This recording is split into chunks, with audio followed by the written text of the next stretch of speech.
మనసు భారంగా ఉందా, మనసు కలవరంగా ఉందా, వేదనగా ఉందా, చుట్టూన్న పరిస్థితులు బట్టి, సమస్యలు బట్టి, లేకపోతే మనుషులు అంటున్న మాటలు బట్టి, లేకపోతే దగ్గరగా ఉన్న వారి అంటున్న మాటలు బట్టి మనసంతా వేదనగా ఉందా, ఒక్కటి జ్ఞాపకం ఉంచుకోండి. చుట్టుపక్కల ఎటువంటి పరిస్థితులు ఉన్నప్పటికీ ఏం పాడైన వాడికి బాధ లేదు, కానీ మీ మనసు పాడవుతే మాత్రం అపవాది సంతోషిస్తారు. మీ మనసులో కలవరము, లేకపోతే మీ మనసులో చిరాకు, లేకపోతే వేదన, ఏడుపు ఇవన్నీ ఉన్నట్లయితే వాడు తెగ సంతోషిస్తారు. మీ సమాధానం పోగొట్టుకోకండి. Protect your peace. చెప్పండి అపవాదితో, you might do anything but I'm not going to react. I'm not going to react. Do not lose your piece.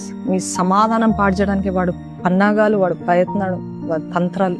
ఈరోజు ఈ మాటలు వెంటనే మీకే చెప్తున్నాను ఏంటంటే, ఏదేమైనా, మనుషులు ఏమన్నా, చుట్టూన్న సమస్యలు ఏమైనా, take it to the lord in prayer. ప్రతి భారము, ప్రతి సమస్య, ప్రతి మాట, ప్రతి నింద, ప్రతి వేదన దేవుని పాదాల దగ్గర తీసుకుని, I tell you one thing for sure, ఆయన పాదాల దగ్గర తీసుకెళ్తే అన్నీ ఆయన చూసుకుంటాడు. ఆయన మీ పక్షాన పోరాడే దేవుడు, జీవం కలిగిన దేవుడు, న్యాయం జరిగించే దేవుడు.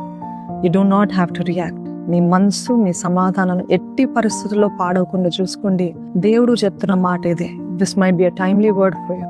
ఎంతో మంది వేదంతో ఉన్నారేమో, but remember, God is watching, God is seeing, God will fight on your behalf. Remember, protect your peace. God bless you.